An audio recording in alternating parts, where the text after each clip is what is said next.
दुनिया में ईश्वर के सिवा कोई किसी का नहीं होता। लाख निभाओ रिश्ते कोई अपना नहीं होता। गलतफहमी रहती है थोड़े दिन, फिर आंखों में आंसू के सिवाय कुछ नहीं रहता। अहंकार में डूबा इंसान को ना तो खुद की गलतियां दिखाई देती है और ना ही दूसरों की। अक्सर हम उन्हीं लोगों के हाथों से अपना मजाक बनवाते हैं जिन्हें हम कमजोर पलों में अपनी सारी सच्चाई सौंप देते हैं। अगर दो व्यक्ति में कभी लड़ाई ना हो तो समझ लेना कि रिश्ता मन से नहीं दिमाग से निभाया जा रहा है। जहाँ सफाई देनी पड़ जाए हर बार वो रिश्ते कभी गहरे नहीं होते। अहम दिखाकर रिश्ते तोड़ने से अच्छा होता है कि माफ़ी मांगकर वो रिश्ता निभाया जाए। रिश्ते नाते वो होते हैं जिसमें शब्द कम लेकिन समझ ज़्यादा होती है, जिसमें तकरार कम और प्यार ज़्यादा होता है, जिसमें आशा कम और भरोसा ज़्यादा होता है। रिश्ता दिल से होना चाहिए, शब्दों की नाराज़गी शब्दों में होनी चाहिए, दिल में नहीं। अच्छे लोगों का हमारे जीवन में आना भाग्य की बात है, लेकिन उन्हें संभाल कर रखना वो हमारे हुनर की बात है। एक प्यारा रिश्ता वो होता है जिसे किसी एक का प्यार मुक्त बनाता है। जिंदगी से प्यार करो तभी तुम खुद से प्यार करना सीखोगे। ऐसे रिश्ते दिलों में प्यार लेकर बसते जहाँ नफरत और जलन के लिए कोई जगह ही नहीं होती। हम सभी के जीवन में रिश्ते बेहद महत्वपूर्ण होते। कुछ रिश्ते हमें जन्म से ही मिले होते तो कुछ रिश्ते हम खुद बनाते। दुख की घड़ी में सभी रिश्ते हमारे साथ नहीं रहते। कभी कभी करीबी रिश्तों में आपसी मतभेद की वजह से कड़वाहट पैदा हो जाती है, तो कई बार रिश्तों के टूटने तक की नौबत आ जाती है। रिश्ते बड़े नाजुक होते हैं, इसलिए हमें अपने रिश्तों को मजबूत बनाने के लिए काम करना चाहिए और उनकी अहमियत को समझना चाहिए। अपने रिश्तों को बारिश की तरह ना बनाए जो आई और गई, बल्कि रिश्तों को ऐसे बनाए जो हवा की तरह हमेशा आपके संग रहे। प्रत्येक दोस्त हमारे भीतर एक दुनिया का प्रतिनिधित्व करता है। जब तक दोस्त नहीं आते तब तक इस दुनिया का जन्म नहीं होता और उनके आने से एक नई दुनिया जन्म लेती है। एक सच्चा दोस्त वो होता है जो पूरी दुनिया के चले जाने के बाद भी आपके साथ होता है। कुछ रिश्ते जन्म से जुड़ते और जीवन भर के लिए होते, एवं हमारे जीवन के हर सुख दुख में हमारे साथ खड़े होते।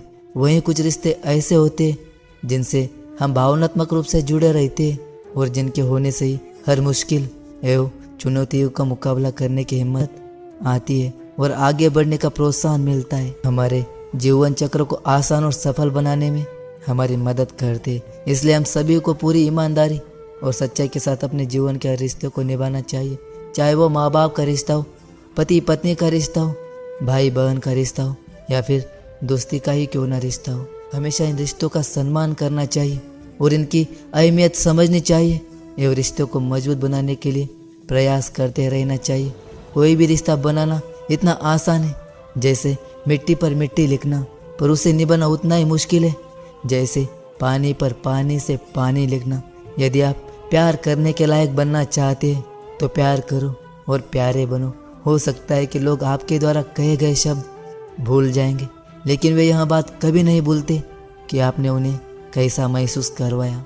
हम सभी हर रिश्ते से किसी न किसी तरीके से भावनात्मक तरीके से जुड़े रहते। वहीं कई बार रिश्तों में सही गलत की पहचान कर पाना भी मुश्किल होता है। अच्छे बुरे के चक्कर में हम उलझते चले जाते हैं और रिश्ते बिगड़ते जाते हैं, जिसकी वजह से इंसान बुरी तरह से टूट जाते हैं। वहीं कई बार तो लोग रिश्ते टूटने की वजह से डिप्रेशन तक का शिकार हो जाते हैं। इसलिए ऐसी नौबत नहीं आए और हमें वक्त रहते रिश्तों की कदर करनी सीखनी चाहिए। अपने रिश्तों को और भी अधिक खूबसूरत करने की कोशिश करनी चाहिए। एक बार की बात है, एक राज्य का राजा था। उसे शिकार करने का बहुत ही शौक था। एक दिन अपने सरदार और कुछ सैनिकों के साथ शिकार के लिए जंगल की ओर निकल पड़ा। सरदार और राजा काफी दूर तक शिकार की खोज में चले गए। ज्यादा दूर तक चलने से सभी को प्यास लगने लगी। सभी ने जंगल में पानी खोजना शुरू किया। फिर एक सैनिक को रास्ते पर एक कुआं दिखाई दिया। सैनिक ने राजा को यह बात बताई कि वहां पर एक कुआं है जहां से हम अपनी प्यास को शांत कर सकते हैं। राजा ने उस सैनिक को आदेश दिया कि वहां से उसके लिए पानी लाए। सैनिक राजा के आदेश का पालन करते हुए उस कुएं के पास गया। वहां पर सैनिक ने देखा कि वहां पर एक नेत्रहीन वृद्ध व्यक्ति रास्ते से जाने वालों की जल सेवा कर रहा है। सैनिक उस नेत्रहीन वृद्ध व्यक्ति के पास गया और बोला, ए पिता निहारे, एक लोटा पानी दे, हमें कहीं आगे ले जाना है। यह सुनकर उस वृद्ध व्यक्ति ने जवाब दिया, यहाँ से चला जा मूर्ख, ऐसे लोगों को मैं पानी नहीं पिलाता। यह सुनकर सैनिक तुरंत वहाँ से चला गया। यह बात उन्होंने राजा के सरदार को जाकर बताई। फिर सरदार उस नेत्रहीन वृद्ध व्यक्ति के पास गया और कहा, ये बूढ़े, हमें प्यास लगी है, एक लोटा पानी दे। यह सुनकर उस नेत्रहीन वृद्ध व्यक्ति ने फिर पानी पिलाने से मना कर दिया। राजा की प्यास बढ़ती ही जा रही थी। राजा ने अपने सरदार से पानी के बारे में पूछा तो सरदार ने राजा से कहा कि उस कुएं पर एक नेत्रहीन वृद्ध व्यक्ति है जो पानी पिलाने से मना कर रहा है। यह सुनकर राजा अपने सैनिक और सरदार के साथ उस नेत्रहीन व्यक्ति के पास जाता है। उस वृद्ध व्यक्ति से कहता है, हे बाबा जी, हमें बहुत प्यास लगी है, गला सूखा जा रहा है, यदि आप थोड़ा पानी पिला देंगे तो आपकी बड़ी कृपा होगी। यह सुनकर वे नेत्रहीन व्यक्ति ने राजा से कहा, आप बैठिए, मैं आपको अभी पानी पिला देता हूँ। फिर उस वृद्ध व्यक्ति ने सम्मानपूर्वक राजा को बैठाया और पानी पिलाया।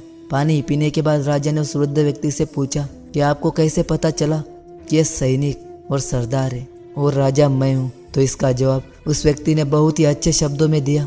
उस व्यक्ति ने कहा, इंसान की पहचान करने के लिए आंखों की जरूरत नहीं है, उसकी वाणी उसकी असली पहचान होती है। यह सुनकर वहाँ पर मौजूद सरदार और सैनिक को शर्म महसूस होने लगी। इस कहानी से हमें यही प्रेरणा मिलती है कि जीवन में वाणी से बढ़कर कुछ भी नहीं होता। यदि हमारे पास अच्छी वाणी और बोलने का तरीका होगा तो हम हमारे जीवन में वो सब कुछ हासिल कर सकते हैं जो हम चाहते हैं। तो दोस्तों, यह वीडियो यहीं पर समाप्त होती है। आशा करते हैं कि आपने इस वीडियो से बहुत कुछ सीखा होगा। मिलते एक नई वीडियो के माध्यम से, तब तक के लिए अपना ख्याल रखिएगा। जय श्री कृष्ण।